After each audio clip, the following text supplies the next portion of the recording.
In the vast emptiness of space, where civilizations rise and fall like waves against cosmic shores, there exists a truth that older species refuse to acknowledge. Sometimes the youngest voice carries the oldest wisdom.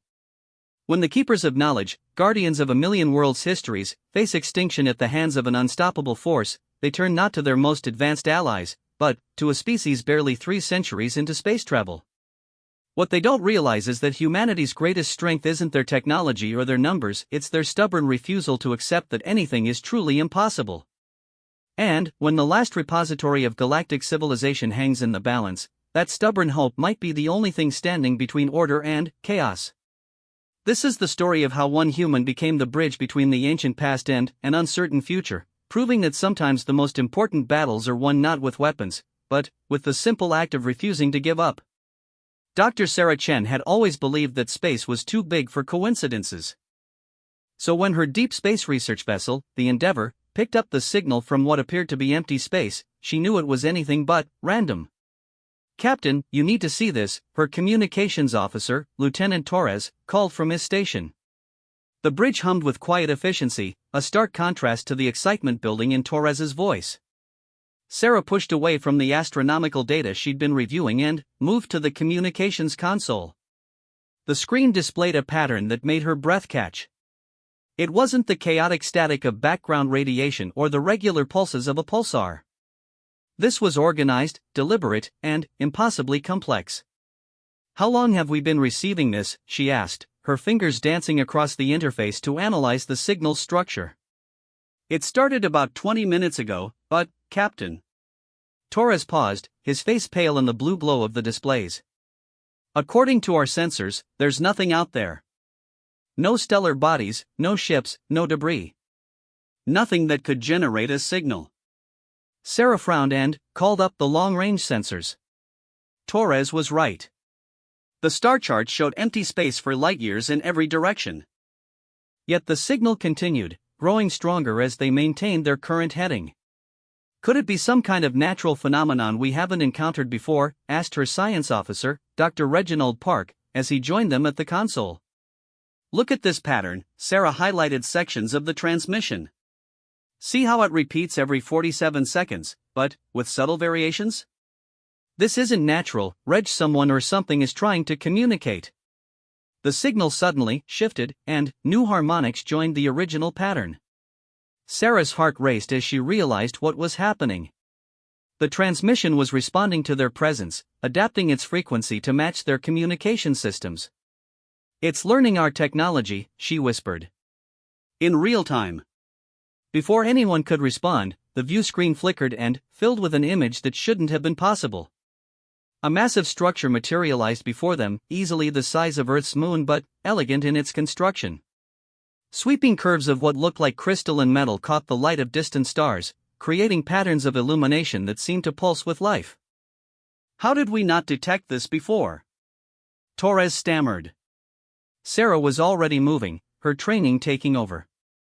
"Battle stations.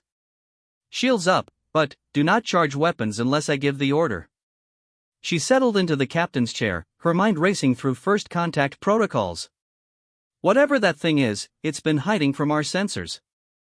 That takes technology we can't even comprehend." The alien structure began to change, sections rotating and realigning themselves. Lights that had seemed random now formed patterns, and Sarah realized they were looking at some kind of docking mechanism. The ship was preparing to receive them. "Captain," Torres called out, his voice tight with control. "We're receiving a new transmission. It's in English." The bridge fell silent except for the soft hum of life support systems. Sarah felt her mouth go dry. "Put it through." A voice filled the bridge, neither male nor female, with harmonics that suggested vast intelligence and equally vast age. "Human vessel Endeavour, I am Keeper Prime Axiarch, guardian of the last archive. I have been waiting for you for longer than your species has existed." Sarah exchanged glances with her crew before responding. "This is Captain Sarah Chen of the Earth vessel Endeavour. How do you know our language? How did you know we were coming?" "I know your language because I have studied your species since you first looked at the stars and wondered. I knew you were coming because I called you." Your ship was selected and guided here through means you do not yet possess the knowledge to understand. Dr. Park leaned forward. You've been watching us? For how long? Since your kind discovered fire and began to tell stories around it. Since you carved images on cave walls and wondered about the lights in the sky. I have watched and waited, hoping that when the time came, you would prove worthy of the trust one must place in you. Sarah felt a chill that had nothing to do with the ship's temperature. What trust? What do you need from us? The image on the view screen shifted, showing the interior of the massive structure. Vast chambers stretched beyond sight, filled with what appeared to be columns of light reaching from floor to impossibly high ceiling. Between these columns, information flowed in patterns that hurt to look at directly. What you see before you is the archive of all things, the repository of knowledge from every civilization that has ever existed in this galaxy. For 2 million years, my kind has gathered and preserved the sum total of galactic wisdom. The histories, sciences, arts, and philosophies of over 9 million distinct species are contained within these halls. The significance of what they were seeing began to dawn on Sarah. You're librarians. Galactic librarians. We are keepers, yes, though your term diminishes the sacred nature of our duty. We preserve not just information, but the very essence of civilizations. When a species dies out, their knowledge lives on here. When they face extinction, they send us their most precious cultural artifacts, their greatest discoveries, their deepest wisdom. That's incredible, Dr. Park breathed. The scientific advances, the accumulated knowledge of millions of years of civilization. All of it threatened, Axiarch continued, and now there was something like sadness in the artificial voice. The Devourers have returned. Sarah felt ice form in her stomach. Devourers? The view screen changed again, showing deep space torn by something that defied description. It wasn't a ship or a creature, but rather an absence of everything, a hungry void that consumed light, matter, and energy with equal appetite. Around it, space itself seemed to warp and break. They are entropy given form, chaos made manifest. Every few million years, they emerge from the spaces between galaxies to consume everything they encounter. They do not seek conquest or resources. They seek only to unmake what has been made, to return all ordered matter to primordial chaos. How long do we have? Sarah asked, her tactical mind already working on the problem. Their advanced scouts will reach the sector in approximately 63 of your days. The main force will follow within a year. Every defensive measure we have deployed over the millennia has proven insufficient. Our greatest weapons merely delay them. Our strongest shields slow them but cannot stop them. Torres looked up from his console. Captain, why are they telling us this? What can we possibly do that civilizations millions of years older couldn't?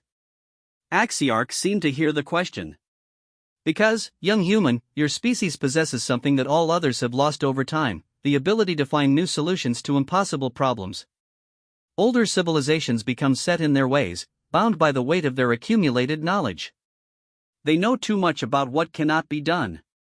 But humans barely know enough to know what's impossible, Sarah said slowly, understanding beginning to dawn. Precisely. Your ignorance is your strength. Where others see unchangeable laws of physics, you see challenges to overcome. Where others accept limitations, you refuse to believe in them. In your brief existence, you have already accomplished feats that species with millions of years of development declared impossible. Dr. Park was scanning through the data streaming across his console. The mathematical principles underlying their technology, some of these equations, they're not using base assumptions about physical laws that we consider fundamental.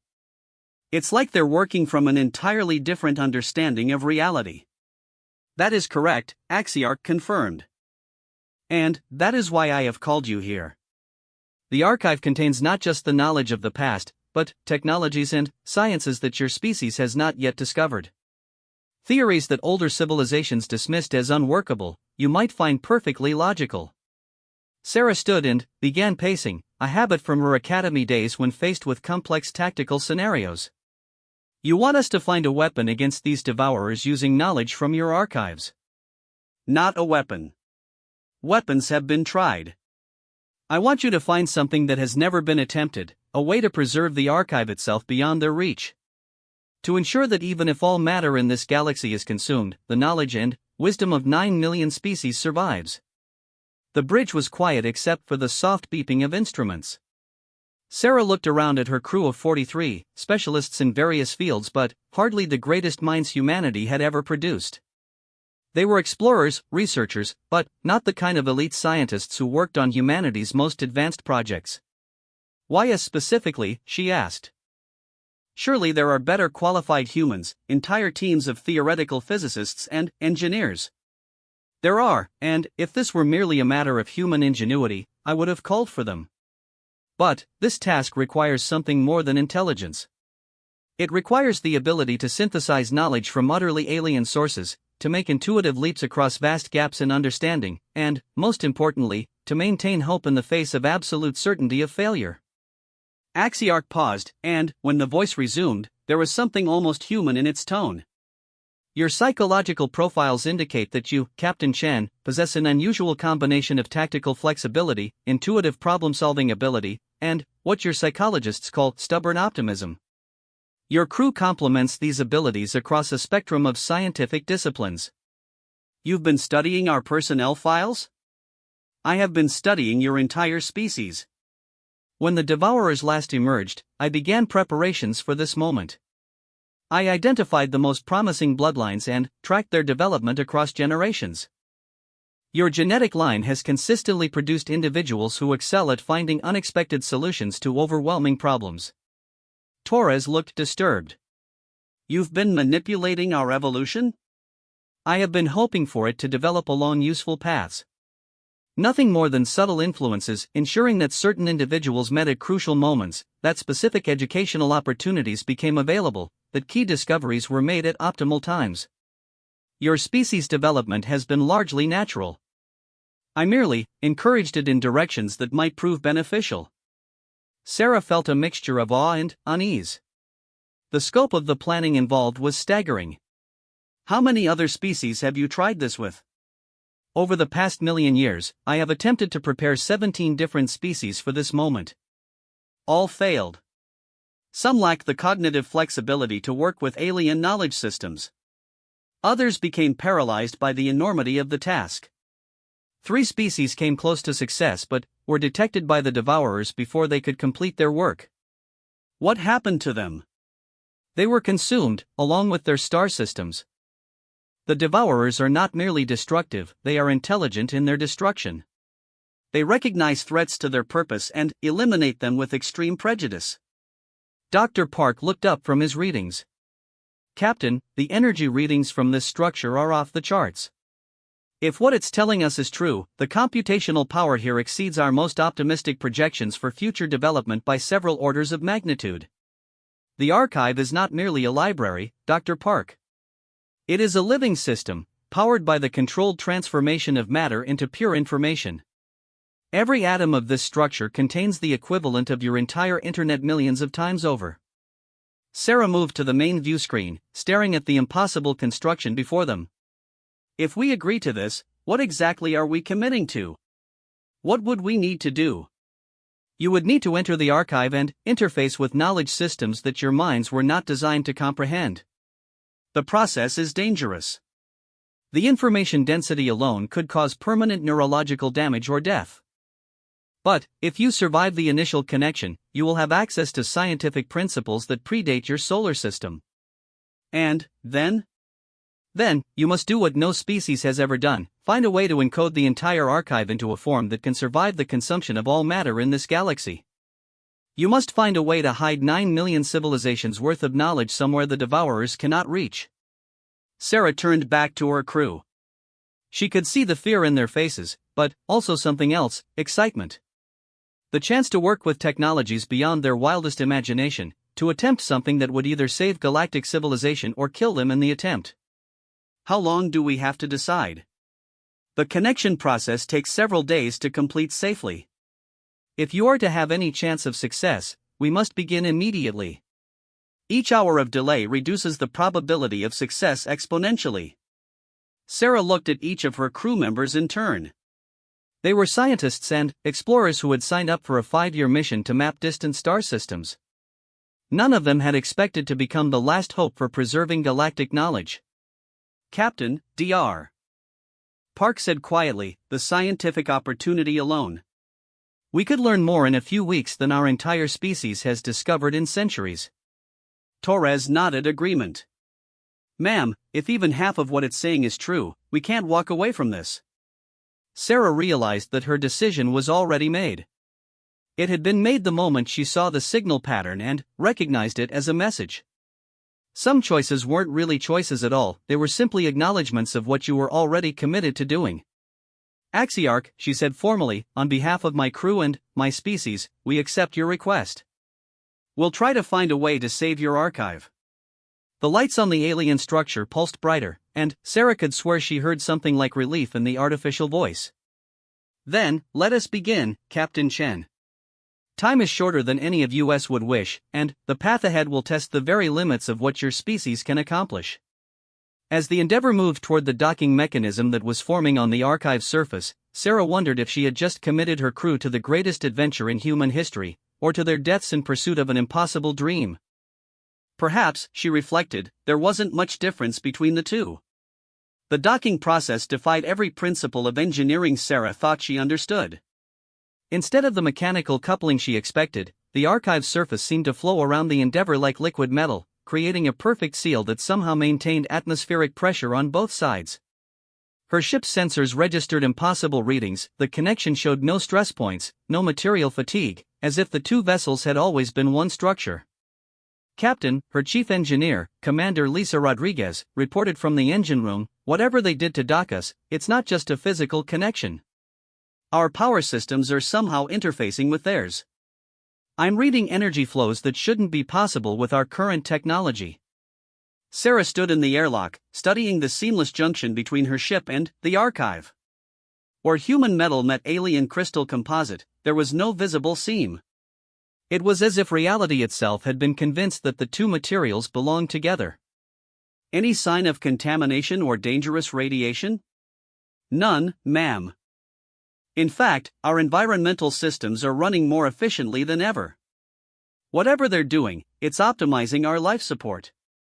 Dr. Park joined Sarah at the airlock, carrying a portable analysis kit and wearing an expression of barely contained excitement.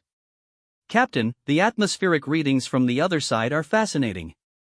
The air composition is perfectly suited for human physiology, but it's not just our standard mixture. There are trace elements that should improve oxygen efficiency and mental clarity. They're optimizing the environment for us, Sarah realized. Making sure we're in the best possible condition for whatever comes next. The airlock to the archive opened with a soft whisper of equalizing pressure. Beyond lay a corridor that stretched far beyond what should have been possible given the structure's apparent size from outside. The walls were composed of the same crystalline material as the exterior, but here they seemed to pulse gently with internal light, creating patterns that suggested vast intelligence at work.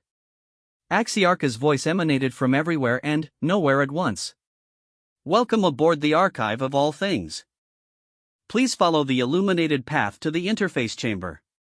I must warn you that what you are about to experience will challenge your understanding of consciousness, reality, and the nature of knowledge itself.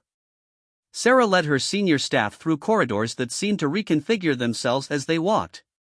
The path remained straight from their perspective, but glimpses through transparent sections showed that they were somehow moving through spaces that couldn't physically exist within the structure's dimensions. Non-Euclidean architecture, Dr. Park muttered, his instruments going wild as he tried to map their movement. They're using principles of folded spacetime that we've only theorized about. Lieutenant Torres, walking beside Sarah, kept his hand near his sidearm despite the obvious futility of such weapons in this environment. Captain, my tactical training is screaming that this is impossible. We should be lost or dead by now. Maybe that's the point, Sarah replied thoughtfully. Maybe learning to function despite our tactical instincts is part of what makes us useful to them. They emerged into a chamber that defied description through any human vocabulary. It was simultaneously vast and intimate, with walls that seemed to extend into infinity while remaining comfortably close. The ceiling showed not a solid surface but what appeared to be a living map of the galaxy, with billions of points of light representing star systems, many of which pulsed with colors that indicated something Sarah couldn't begin to interpret. At the center of the chamber stood a structure that looked like a fusion of tree and machine.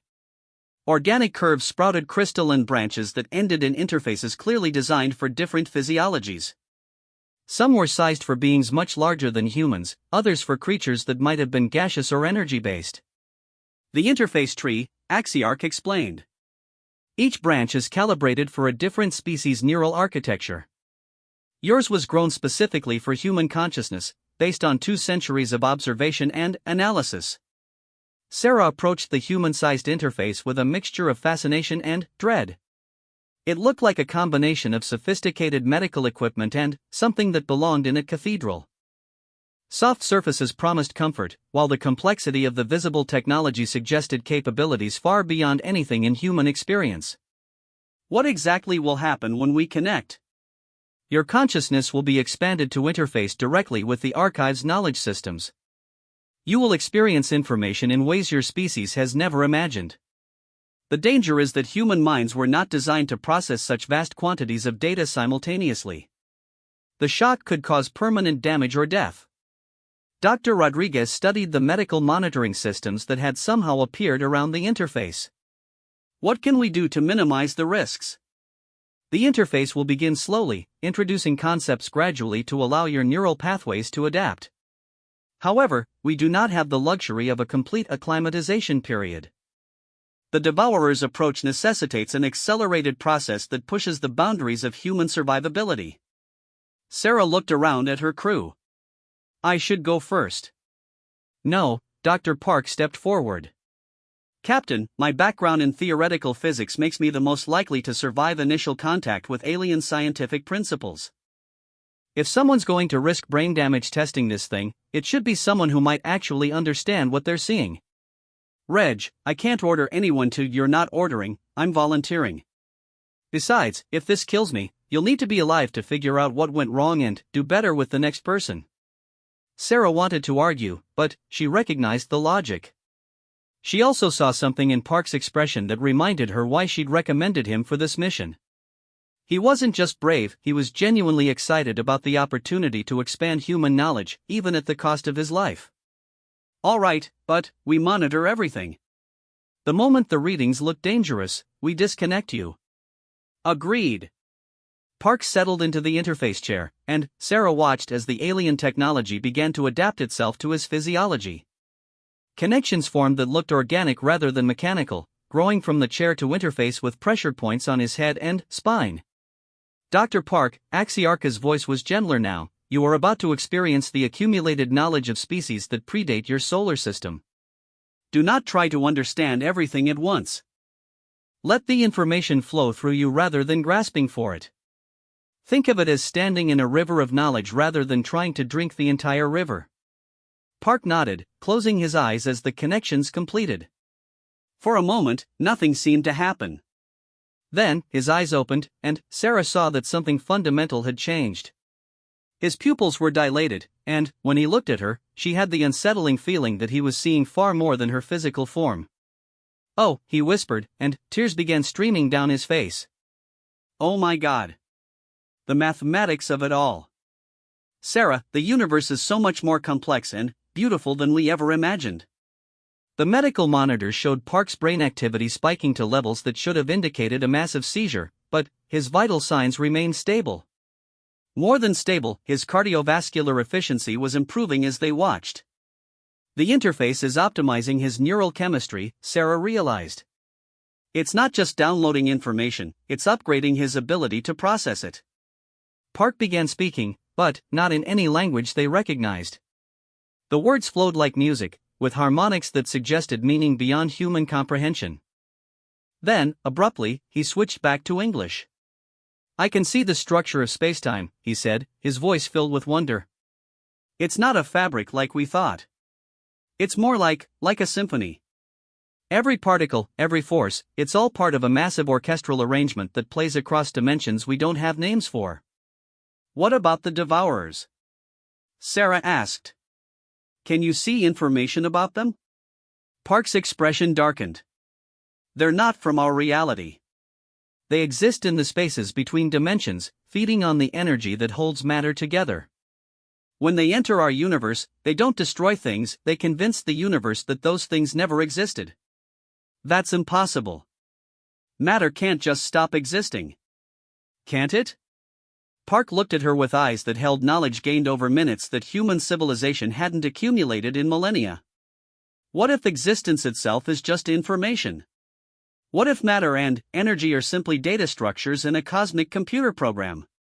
The devourers don't destroy the data, they corrupt it, introduce paradoxes that force reality to delete the inconsistent information. Torres stepped closer to the monitors. Sir, are you saying the universe is some kind of simulation? No, not a simulation. Something much more elegant. Reality is information that believes in itself strongly enough to become real.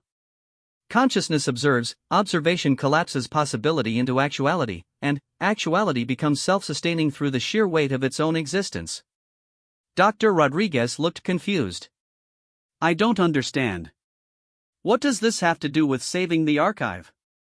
Park's attention turned to data streams that were invisible to the rest of them. The archive isn't just storing information, it's storing the complete informational structure of entire civilizations.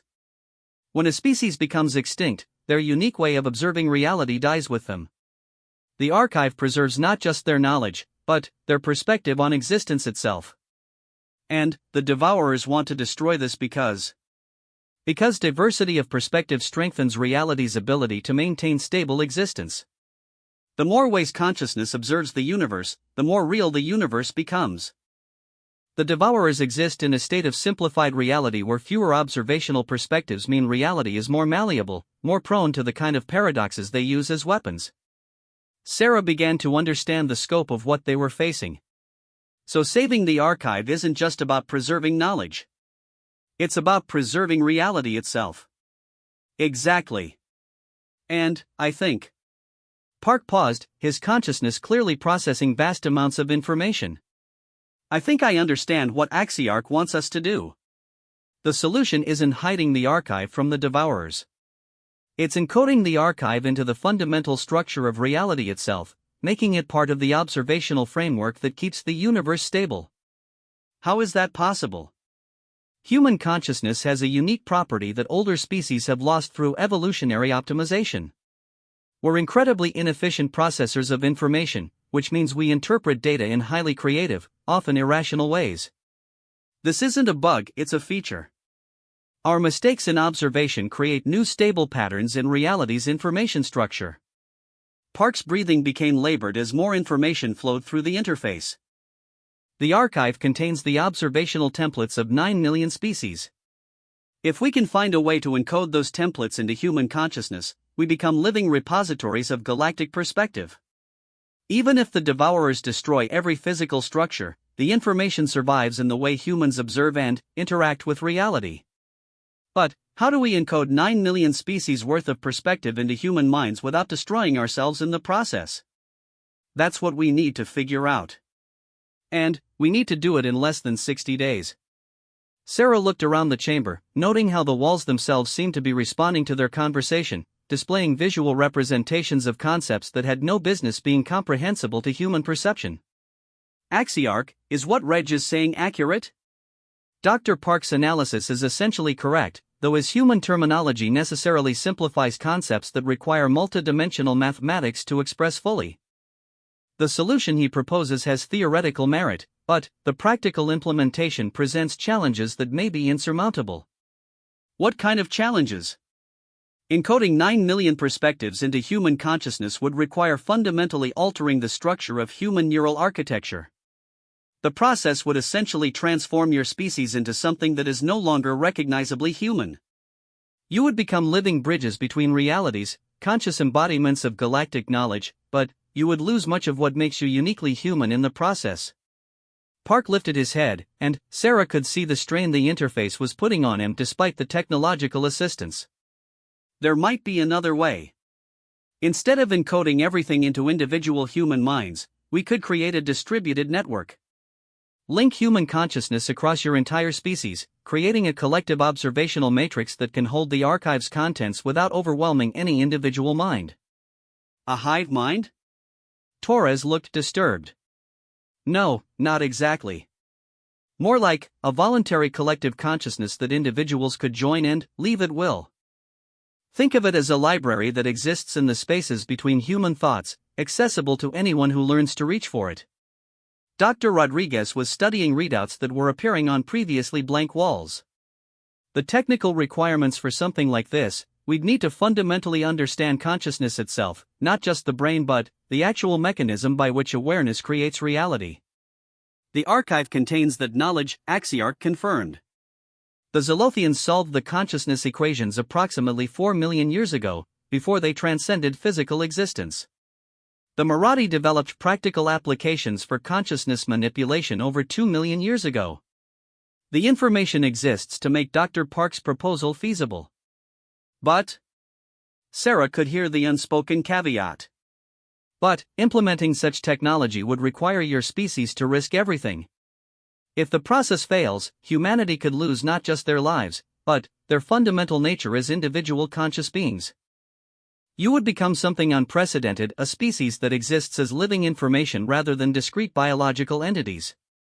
Park's vital signs were beginning to show stress despite the technological support. Captain, I can hold this connection for maybe another hour before the neural load becomes dangerous. We need to decide whether to proceed with the full interface. Sarah realized they were at a crossroads that would determine not just the fate of galactic knowledge, but the future evolution of humanity itself. The choice was between accepting limitations and risking everything on the possibility of transcending those limitations entirely. What happens if we refuse? She asked. The archive dies with me when the devourers arrive. 9 million civilizations worth of knowledge, art, philosophy, and scientific advancement disappears forever. Your species continues its normal development, but the universe becomes a significantly smaller, less diverse place. And if we proceed? You either save galactic civilization and transform humanity into something unprecedented, or you destroy yourselves attempting the impossible. Sarah looked at her crew, seeing the same mixture of fear and determination she felt. They were explorers who had signed up to map distant stars, not to reshape the fundamental nature of human existence. But sometimes the universe didn't care what you'd signed up for. How long do we have to decide? The full interface must begin within 6 hours if we're to have sufficient time for implementation. The decision, Captain Shen, must be made now. Sarah stood in the interface chamber, watching Dr. Park struggle to maintain his connection with knowledge that threatened to burn out his neural pathways despite every technological safeguard. The decision she faced wasn't just about her crew anymore, it was about the future of human consciousness itself. Axiarch, she said finally, if we proceed with the full interface, what exactly are we committing to? I need complete transparency about what this will do to us. The process will create permanent neural modifications in anyone who undergoes the deep interface. Your brains will develop new structures capable of processing multidimensional information streams. Your consciousness will expand to encompass perspectives that your current neural architecture cannot imagine. You will become the first humans capable of truly understanding how reality functions at its deepest levels. Dr. Rodriguez looked up from her monitoring equipment. What are the failure rates for this kind of modification? Unknown. No species has ever attempted this approach.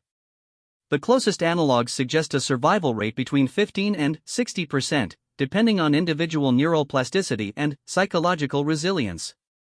Torres stepped closer to Sarah. Captain, those aren't odds I'd bet on in a card game, much less for permanent brain modification. The alternative, Park said weakly from the interface chair, is letting 9 million civilizations worth of knowledge die forever. And, based on what I'm seeing in the archive's projections, the devourers won't stop with this galaxy. They'll continue consuming reality until there's nothing left but primordial chaos. Sarah studied the readouts showing Park's neural activity. His brain was operating at levels that should have killed him, yet he was not only surviving but thriving in ways that redefined human potential. Reg, what does it feel like? The interface process? Park was quiet for a long moment, his consciousness clearly processing information flows that existed beyond normal human perception. It's like, imagine you've spent your entire life seeing only in black and white, then someone gives you color vision and shows you a rainbow. Except instead of colors, it's entire new categories of existence, whole dimensions of reality that human language doesn't have words for. He paused, tears streaming down his face. Sarah, I can see the mathematical poetry that underlies quantum mechanics. I can feel the gravitational songs that stars sing to each other across interstellar space. The universe isn't just stranger than we imagine, it's more beautiful than we could ever dream. And the risks? Every moment I'm connected, I can feel my old self becoming something different. Not dying, exactly, but transforming into something that thinks in ways baseline humans can't comprehend. If I disconnect now, I think I can still be mostly the person I was. If I continue much longer, I'll become something new. Sarah looked around at her crew. I need input from everyone. This isn't a command decision, it's a choice that affects all of humanity. Lieutenant Torres spoke first. Ma'am, from a tactical standpoint, we're facing an enemy that conventional strategies can't touch. Sometimes you have to risk everything to save anything. From an engineering perspective, Dr. Rodriguez added, the technology we're talking about represents advances that could solve every major problem facing human civilization. Energy, faster than light travel, consciousness uploading, reality manipulation, it's all here. Even if we don't save the archive, what we learn could transform our species. Dr. Park's voice was becoming strained. The information flow is showing me something important. The reason Axiarch chose humans specifically, it's not just our problem-solving ability. It's our capacity for voluntary self-sacrifice for abstract principles. Most species, when faced with this choice, try to preserve their essential nature. Humans are unique in our willingness to become something entirely different if it serves a greater purpose. You're saying other species failed because they weren't willing to stop being themselves? They couldn't make the psychological leap. They saw transformation as death rather than evolution. But humans have a cultural history of individuals choosing to sacrifice everything for ideas, for other people, for causes larger than themselves. That psychological flexibility is what makes this approach possible. Axiarch's voice filled the chamber with what sounded like urgency. Captain Chen, I must inform you that my sensors are detecting temporal distortions in nearby space. The Devourer's advanced scouts may arrive sooner than anticipated. How much sooner? Potentially within 40 days rather than 60. The decision can no longer be delayed. Sarah felt the weight of species-level responsibility settling on her shoulders. She thought about Earth, about the billions of humans who had no idea their future was being decided in an alien construct millions of light-years from home. Then, she thought about the 9 million civilizations whose knowledge would die if they failed. If we do this, what happens to the rest of humanity? How do we implement a consciousness network across our entire species? Park's eyes rolled back as he accessed deeper levels of the archive. The network propagates through quantum entanglement of modified neural structures. Once a sufficient number of humans undergo the modification, approximately 1,000 individuals, the network effect allows for voluntary integration of unmodified humans through a much safer process. So we need 1,000 volunteers willing to risk death or fundamental personality change to save the rest. Not just any 1,000, Axiarch clarified. The network requires specific neural diversity to function properly. Scientists, artists, philosophers, engineers, soldiers, teachers, humans from every major cognitive and cultural background. The network's stability depends on incorporating the full spectrum of human consciousness patterns. Dr. Rodriguez looked thoughtful. How would we identify and transport 1,000 volunteers here within 40 days?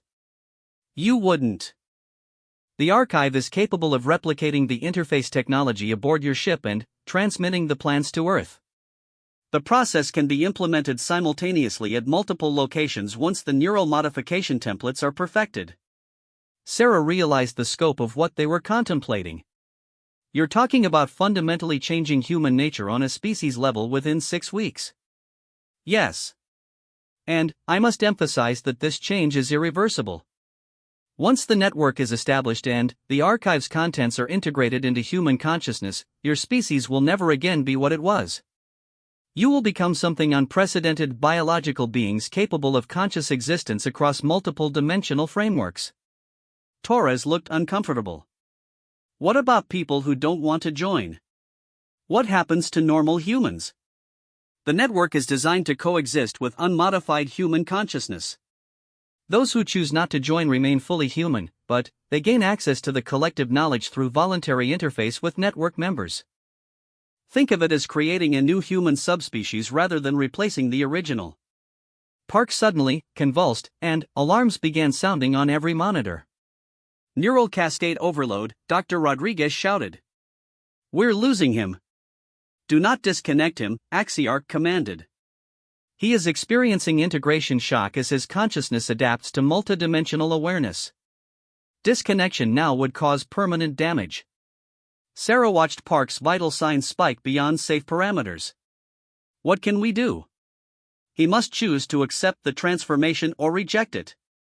The decision cannot be made for him. Park's eyes snapped open, but they were no longer entirely human. Patterns of light moved within his irises, and, when he spoke, his voice carried harmonics that shouldn't have been possible. I can see them, Sarah.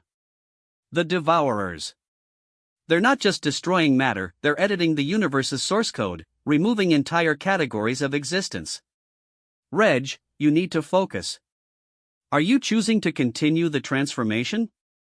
I can see what we become if we succeed.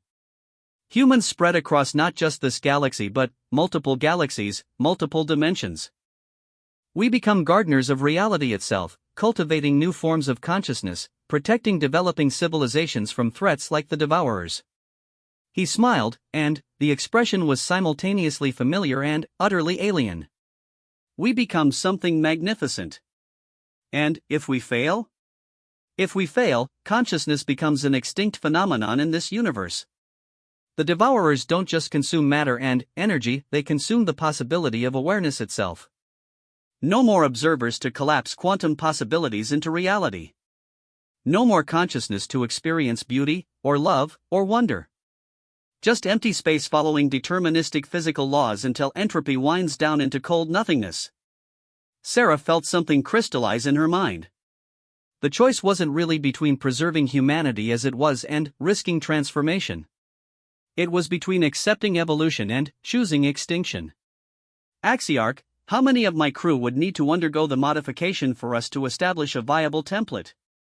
A minimum of 5 individuals with complementary neural patterns. Your current crew provides an adequate baseline for network development. Sarah looked at each of her senior staff. She could see the same realization dawning on their faces that had just hit her. They weren't just choosing for themselves, they were choosing for every human who would ever live. All right, she said, her voice steady despite the magnitude of what she was committing to. We proceed with the full modification for all volunteer crew members. How do we begin? The process requires 12 hours per individual to complete safely. We have 4 interface chairs capable of simultaneous operation. The modifications will be designed for compatibility with your ship's enhanced communication systems, allowing you to maintain contact with Earth and coordinate the global implementation. Torres stepped toward one of the chairs. Ma'am, permission to volunteer for the second interface. Granted. Sarah wasn't surprised. Torres had always been the type to volunteer for dangerous missions. Dr. Rodriguez moved toward a third chair. Someone needs to understand the engineering principles behind this technology. Might as well be me. Sarah realized she was about to make the most important decision in human history. I'll take the fourth chair. If we're asking humanity to trust us with their future, their representatives should be willing to risk the same transformation. As they prepared for the deep interface, Axiarch provided one final warning. Once this process begins, there will be no possibility of return to your previous existence. You will become the first of a new kind of human, with capabilities and responsibilities that extend far beyond your current understanding. Are you certain you wish to proceed? Sarah settled into the interface chair, feeling the alien technology begin to adapt to her physiology. Around her, she could see her crew making the same choice, accepting transformation in service of something larger than themselves. We're certain, she said. Begin the modification. The last thing she experienced as a fully baseline human was the strange sensation of her consciousness expanding beyond the boundaries of her skull, reaching out to touch minds that thought in colors that had no names and sang mathematics that rewrote the laws of physics. Then, Sarah Chen, as she had been, ceased to exist. What emerged from the interface 12 hours later was still recognizably her, but also something immeasurably more, the first member of a human subspecies capable of shepherding the accumulated wisdom of 9 million civilizations into a new form of existence that could survive the death of galaxies. The real work was just beginning. Sarah opened her eyes to a universe that had been completely rewritten while she slept. The interface chamber looked the same, but her perception of it operated on levels of awareness that her previous consciousness couldn't have imagined. She could see the quantum fluctuations in the air itself, feel the gravitational conversations between distant stars, and sense the vast informational architecture of the archive as if it were an extension of her own nervous system. "Status report," she said, and was startled to hear her voice carrying harmonics that conveyed emotional and intellectual data alongside the basic words. She had spoken in English, but somehow the language now included dimensions of meaning that hadn't existed 12 hours ago. "All 4 modifications completed successfully, Dr." Park replied, though he no longer sounded entirely like the man who had volunteered for the first interface. His voice carried the accumulated wisdom of alien perspectives while maintaining his essential humanity. "We're experiencing integrated consciousness across multiple dimensional frameworks while retaining individual identity structures." Sarah stood and immediately understood that her body now functioned according to principles that baseline humans wouldn't recognize. She was simultaneously more efficient and more capable, with reflexes enhanced by quantum-level awareness and a nervous system that processed information at speeds that approached light. "How do I feel so normal when everything has changed so fundamentally?" "The modification preserves human psychological architecture while expanding its operational parameters," Axiarch explained. "You remain recognizably yourself, but yourself operating with access to cognitive and perceptual capabilities that extend far beyond previous human limitations." Lieutenant Torres was studying readouts that appeared directly in his visual field without any external display. "Captain, I'm accessing tactical information about the Devourer's approach vector that I somehow understand despite it being written in mathematics that humans haven't invented yet. The archive's knowledge base is now directly accessible through your modified neural architecture," Axiarch confirmed. "You have become living repositories of galactic wisdom, capable of understanding and applying scientific principles developed over millions of years of collective civilization." Dr. Rodriguez was examining her hands, watching energy patterns that flowed beneath her skin like visible blood vessels. "The engineering possibilities alone. Captain, with what we now understand about matter manipulation at the quantum level, we could rebuild human civilization to operate on completely different principles. Clean energy, faster than light travel, consciousness uploading, it's all not just possible but straightforward." Sarah accessed the archive's temporal monitoring systems through pure intention, without needing to operate any physical interface. The data flowed directly into her awareness, showing her the Devourer's accelerated approach. "How much time do we have?" 31 days until the advanced scouts arrive in this sector. The main force follows within 7 months. The information came not from Axiarch but from her own enhanced understanding of the data streams surrounding them. "Then, we need to establish the network on Earth immediately." "How do we begin?" Park gestured toward the chamber's walls, and Sarah watched as they reconfigured themselves into communication arrays capable of transmitting across galactic distances instantaneously. The archive can project interface technology directly to any location with appropriate receivers. "We need to contact Earth and coordinate the establishment of interface stations in major population centers." Sarah activated the communication system through thought alone, her consciousness reaching across space to touch the familiar patterns of Earth's electromagnetic spectrum. The connection established itself faster than light should have allowed, operating through quantum entanglement protocols that her enhanced understanding recognized as elementary physics. "Earth Command, this is Captain Sarah Chen aboard the deep space vessel Endeavour. Priority Alpha communication, authorization codes embedded in quantum signature." The response came back with obvious confusion and concern. "Captain Chen, we've been trying to reach you for 3 days. Your ship disappeared from all tracking systems, and your last transmission was from empty space. What's your status?" Sarah realized that explaining their situation would require careful preparation. Baseline humans weren't equipped to understand what had happened without significant psychological adjustment. Admiral Morrison, I need you to clear your schedule and gather the Science Council, the Joint Chiefs, and the Secretary General of the United Nations. What I'm about to tell you will fundamentally change how humanity understands its place in the universe. Captain, your transmission is showing energy signatures we can't identify. Are you in distress? No, Admiral. We're experiencing unprecedented success, but success that comes with responsibilities beyond anything we've previously imagined. I need you to trust me and assemble the leadership group. We have 30 days to make decisions that will determine whether human civilization survives the next year. The silence on the other end stretched for nearly a minute. Finally, Admiral Morrison's voice returned, carefully controlled. Captain, are you under duress? Is someone forcing you to make this transmission? Sarah realized that her enhanced vocal patterns were probably registering as artificial or altered on their analysis equipment. She consciously adjusted her speech to approximate baseline human communication patterns. Admiral, I understand your concern. I am Captain Sarah Chen, service number Delta 7749 Alpha, assigned to Deep Space Research Vessel Endeavour under Operation Distant Horizon. My psychological baseline assessment includes references to my childhood fear of thunderstorms and my tendency to hum classical music when solving complex problems. Authentication confirmed, Captain. But your transmission characteristics will be explained during the briefing. Admiral, we've made contact with an alien intelligence that requires immediate assistance. The stakes are not just humanity's survival, but the preservation of galactic civilization itself. I know how that sounds, but I need you to trust me for the next few hours. After another pause, Morrison responded. Briefing group will be assembled within 6 hours. Captain, I hope you understand the magnitude of what you're claiming. I understand it better than I wish I did. Endeavour out.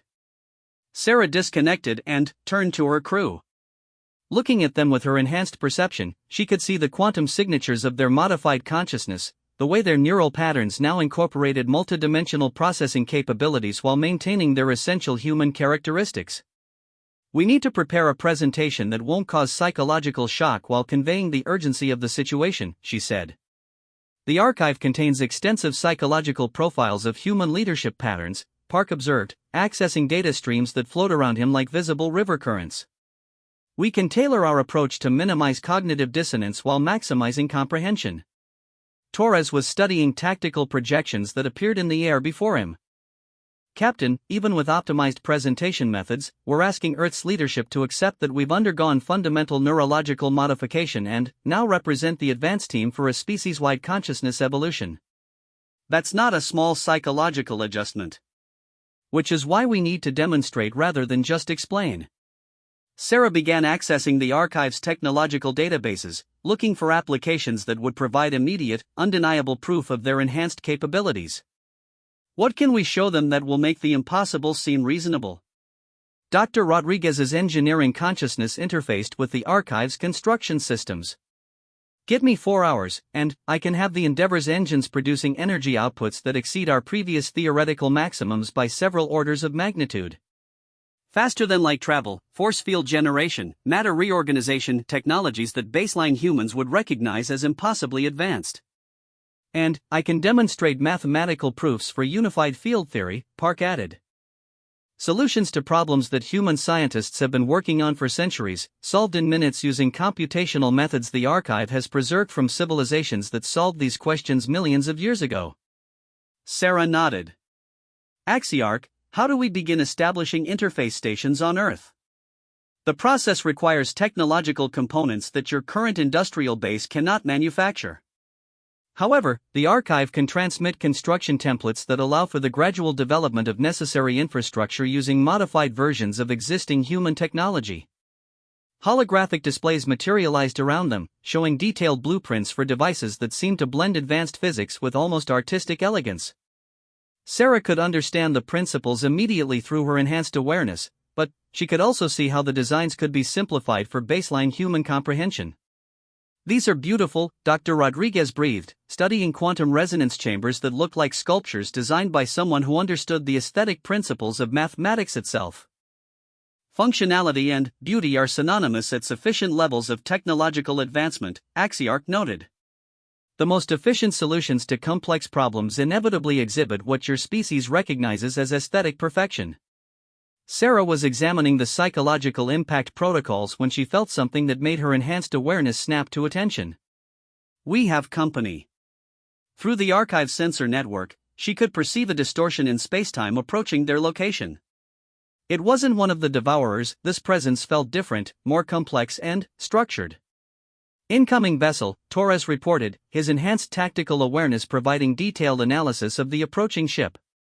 Technology level significantly beyond anything in human experience, but operating on principles compatible with archive systems. The gathering fleet arrives, Axiarch said, and, for the first time since they'd met, the AI's voice carried what sounded like satisfaction. Representatives from the 12 surviving civilizations who have committed to supporting this preservation effort. The viewscreen reconfigured itself to show space around the archive, where ships were emerging from what looked like controlled tiers in reality itself. Each vessel was so fundamentally different from the others that they seemed to represent entirely separate approaches to the problem of existing in physical space. One ship appeared to be made of crystallized light, its structure shifting through geometric patterns that hurt to look at directly. Another seemed to be composed of liquid metal that flowed through shapes that defied Euclidean geometry. A third existed as a visible distortion in spacetime itself, present more as an absence of normal physics than as a substantial object. These are our allies? Sarah asked, simultaneously awed and concerned by the obvious technological superiority of the arriving vessels. The last representatives of species who faced the devourers and survived, though at great cost. They have come to observe whether humanity's approach can succeed where their own efforts failed. Through her enhanced awareness, Sarah could sense the attention of alien intelligences turning toward the archive, studying her and her crew with instruments that operated beyond the normal spectrum of detection. She felt evaluated, measured against standards she couldn't comprehend. Then, one of the alien ships transmitted a message directly into her consciousness, bypassing all normal communication protocols. The content was pure meaning, untranslated and overwhelming in its complexity, but somehow comprehensible through her modified neural architecture. Young minds that hope, the message conveyed, we have watched the rise and fall of 10,000 species who attempted what you now try. Your approach shows promise unknown to us, but the cost of failure extends beyond your comprehension. We offer knowledge freely given, but the choice and the risk remain yours alone. Sarah felt the weight of galactic attention focused on her small crew. They had become not just humanity's representatives, but potentially the last hope for preserving consciousness itself in an increasingly hostile universe. Acknowledged, honored observers, she responded, hoping her enhanced communication capabilities could convey appropriate respect across the vast differences in their respective natures. We understand the magnitude of our responsibility and accept it freely. Then, let the great work begin. Came the collective response from the gathered alien minds. Time grows short, and the devourer's hunger for the silence of unobserved space. Sarah turned back to her crew, seeing her own determination reflected in their enhanced awareness. All right, people. We have 30 days to convince humanity to voluntarily evolve, establish a consciousness network capable of preserving 9 million civilizations worth of knowledge, and prepare for a confrontation with entities that edit the source code of reality itself. She paused, feeling the quantum possibilities of success and failure branching out before them like visible pathways through spacetime. Let's get to work. The briefing with Earth's leadership had gone better than Sarah had dared hope, and worse than she had feared.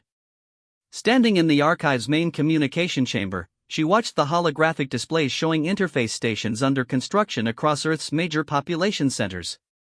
The technological demonstrations had convinced the skeptics, matter reorganization, faster-than-light communication, and mathematical proofs that solved century-old physics problems had a way of making the impossible seem merely improbable.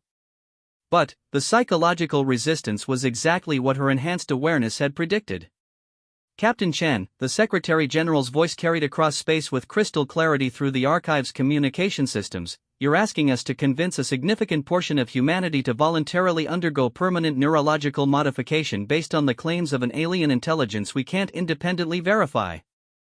Even with the technological proof you've provided, the political reality is that most people will see this as an invasion attempt disguised as a rescue mission.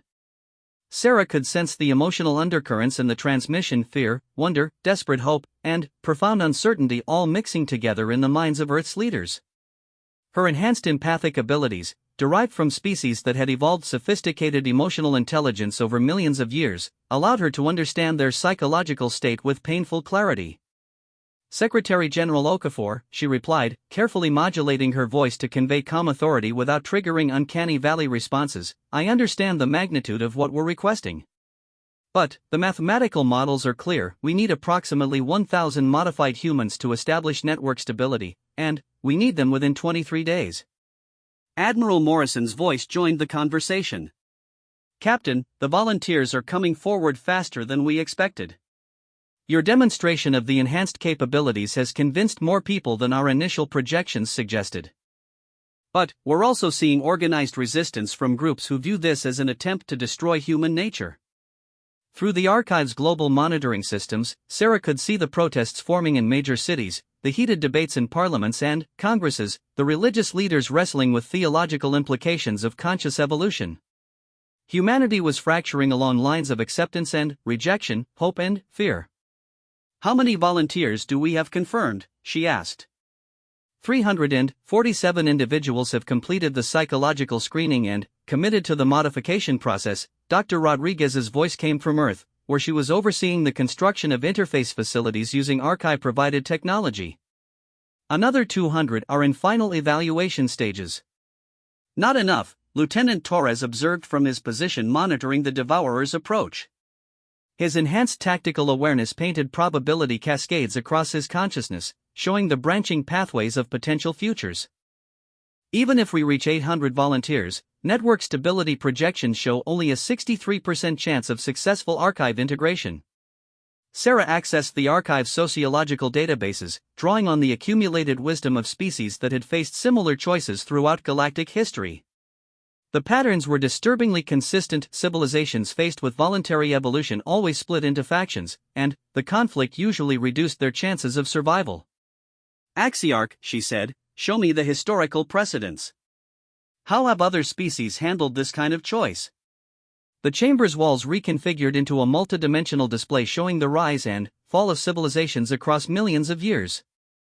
Sarah watched species after species face moments of decision, choosing between preservation of their original nature and adaptation to cosmic threats. The Turellian Empire achieved network stability with only 400 modified individuals, Axiarch explained, but their neural architecture was fundamentally different from human consciousness. The Zephyrian Coalition required over 10,000 participants due to their highly individualistic psychological framework. "Which model are humans closer to?" "Unknown. Human consciousness exhibits unique properties that do not clearly correspond to any previously documented species. Your capacity for voluntary self-sacrifice combined with extreme individualism creates psychological tensions that make modeling difficult."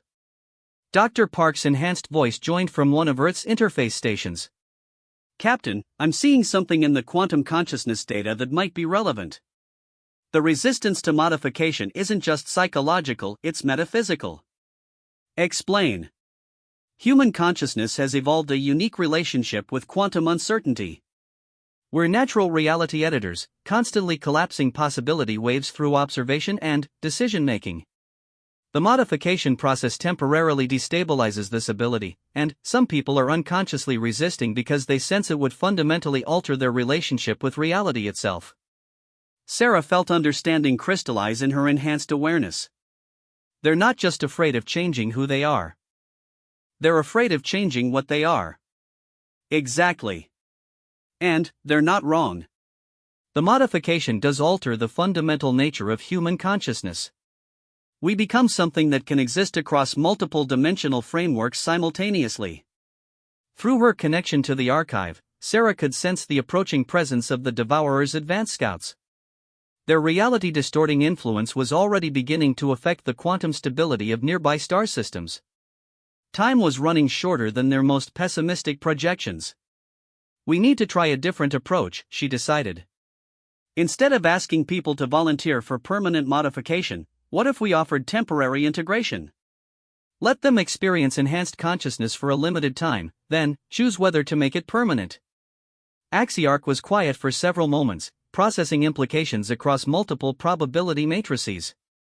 Theoretically possible, but extremely dangerous. Temporary modification creates consciousness instability that could result in permanent psychological damage or death upon disconnection. What are the survival rates? For temporary modification followed by disconnection, approximately 40% survival rate with full psychological integrity preserved. However, preliminary exposure to enhanced consciousness significantly increases willingness to accept permanent modification among survivors. Sarah felt the weight of the choice settling on her shoulders again. They could potentially increase volunteer numbers by offering a less permanent option, but at the cost of killing 60% of the people who tried it. There has to be another way. One of the alien observers in the gathering fleet transmitted a communication directly into her consciousness. The mind that touched hers was ancient beyond human comprehension, carrying the accumulated experience of watching civilizations rise and fall across geological timescales. Young Hopebearer, * the alien consciousness conveyed, * we offer knowledge of a path untried. Our species achieved consciousness network integration through gradual genetic modification across generations rather than immediate individual transformation. Your reproductive cycle is too slow for this approach given current timeline constraints, but the psychological principles may be adaptable. Sarah's enhanced mind immediately grasped the implications. You're suggesting we modify human genetics to make consciousness enhancement hereditary, then accelerate the process through controlled reproduction. Not reproduction. Information inheritance through quantum consciousness entanglement. Enhanced humans become templates that can gradually synchronize unmodified human consciousness through proximity exposure over extended time periods. How extended? For your species' neural architecture, full synchronization would require approximately 6 months of regular contact with enhanced individuals. Non-invasive, reversible, but requiring voluntary cooperation. Sarah realized they had found their answer. We don't need 1,000 volunteers for immediate modification. We need a smaller core group willing to undergo permanent enhancement, then use proximity synchronization to gradually expand the network. How many would we need for the core group? Through her enhanced consciousness, Sarah ran probability calculations using archive computational resources. 50 individuals strategically distributed across Earth's major population centers. Each enhanced human becomes a synchronization node capable of gradually integrating hundreds of unmodified humans into the network over the available time period. Admiral Morrison's transmission carried obvious relief. That's a much more manageable request. 50 volunteers for immediate modification, then gradual voluntary integration for anyone who wants to participate. But, Sarah added, the 50 core volunteers need to understand they're committing to permanent transformation with no possibility of return to baseline human consciousness. They become the foundation upon which humanity's future will be built. The communication channel was quiet for several minutes as Earth's leadership processed the implications. Finally, Secretary General Okafor's voice returned. Captain, we'll put out the call for core volunteers. Given the demonstrations of enhanced capabilities, I believe we can find 50 individuals willing to accept permanent modification. Sarah felt a mixture of relief and apprehension. The plan was workable, but it placed enormous responsibility on the core volunteers. They would become the first generation of a new kind of human, bridging the gap between baseline consciousness and the enhanced awareness needed to preserve galactic civilization. Begin volunteer screening immediately, she said. Prioritize individuals with diverse professional backgrounds and high psychological resilience. We need artists, scientists, engineers, teachers, soldiers, representatives from every major aspect of human experience. Over the following week, Sarah watched from the archive as 50 remarkable humans made the choice to voluntarily evolve. Scientists who wanted to understand the universe more deeply than baseline consciousness allowed. Artists who sensed that enhanced awareness would reveal new forms of beauty. Teachers who recognized the educational potential of direct consciousness-to-consciousness knowledge transfer. Soldiers who understood that humanity's survival required new kinds of strength. Each volunteer underwent the 12-hour modification process in interface chambers based on archive technology. Sarah felt each new consciousness come online, expanding the growing network of enhanced human awareness. With each successful integration, the probability of preserving the archive increased incrementally. On the 18th day after their arrival at the archive, Lieutenant Torres's enhanced tactical awareness detected the arrival of the Devourer's advance scouts at the edge of the local stellar group. "Contact," he announced, his consciousness interfacing directly with the archive's sensor networks. 3 scout entities materializing approximately 4 light-years from our position. Reality distortion effects already measurable. Through the archive's long-range sensors, Sarah watched space itself begin to behave erratically around the Devourer's presence. Stars flickered as if someone was adjusting their fundamental constants. Planets simply stopped existing, not destroyed but edited out of reality's structure entirely. "Network status?" she asked. Dr. Park, coordinating from Earth's primary interface station, provided immediate assessment. 51 core individuals successfully modified and establishing synchronization fields. Approximately 800 humans in various stages of gradual integration. Network coherence at 47% and rising. Not enough, Sarah realized with growing alarm. We need at least 60% network coherence to begin archive integration. "Captain," Axiarcha's voice carried unusual urgency, "the Devourer's scouts are accelerating their approach. Their reality distortion field is expanding faster than historical precedent suggests. We may have less than 48 hours before they reach this sector." Sarah felt the converging pressures of time, physics, and human psychology crushing down on their chances of success. The network wasn't stable enough, the scouts were moving faster than expected, and humanity was still fragmented in its response to the crisis. Then, she had an idea that was either brilliant or catastrophically reckless. "What if we don't wait for gradual integration?" she said. "What if we use the archive's quantum transmission capabilities to offer temporary enhancement to anyone on Earth willing to volunteer? Give them a brief taste of enhanced consciousness, then ask them to make a permanent choice? Captain, the survival rates would be higher than the survival rates if the Devourers succeed. We're not choosing between safe and dangerous options anymore. We're choosing between dangerous and extinction." Sarah opened a general transmission to Earth, broadcasting on every available frequency. Her enhanced consciousness crafted a message that would resonate across cultural, linguistic, and ideological boundaries. "Citizens of Earth," she began, "in 47 hours, our world will face an enemy that seeks to edit humanity out of existence entirely. We have discovered a way to preserve not just our lives, but the accumulated knowledge and wisdom of millions of civilizations across galactic history. But it requires a choice that will define what it means to be human for the rest of our species' existence." She paused, feeling the attention of billions of minds turning toward her words. "We're offering anyone who volunteers the chance to temporarily experience enhanced consciousness, to see the universe as it truly is, to understand our place in the vast community of galactic civilization, and to feel the weight of the responsibility we've inherited. The experience will last 1 hour. 60% of volunteers will survive the disconnection process intact. The others will either die or suffer permanent psychological damage." Sarah felt the collective intake of breath from Earth's population. "But those who survive will understand exactly what we're choosing between. They'll have experienced consciousness capable of preserving the wisdom of 9 million species, and they'll be able to make an informed choice about whether humanity should accept that responsibility permanently." The response was immediate and overwhelming. Volunteers began registering faster than Earth's communication systems could process. Within 6 hours, over 2 million people had committed to the temporary enhancement experience. Sarah watched the first wave of temporary modifications begin, her enhanced consciousness tracking each individual's experience as they briefly touched the expanded awareness that came with archive integration.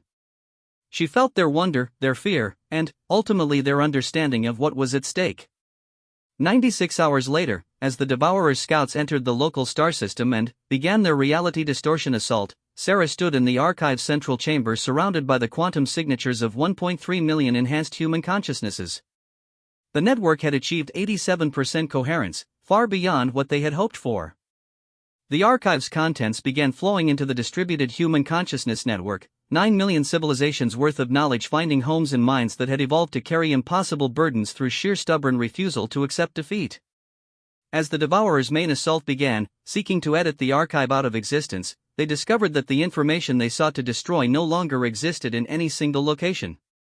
It had become part of the fundamental observation framework that humanity used to interact with reality itself.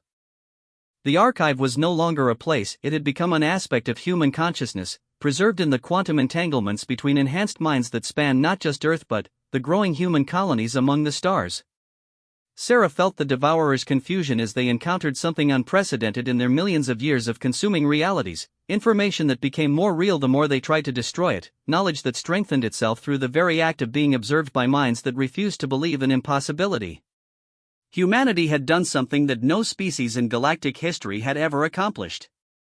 They had made consciousness itself into a weapon against entropy, transforming the act of knowing into a force that could rewrite the fundamental rules of existence. The war for reality had begun, and, for the first time in cosmic history, entropy was not guaranteed to win.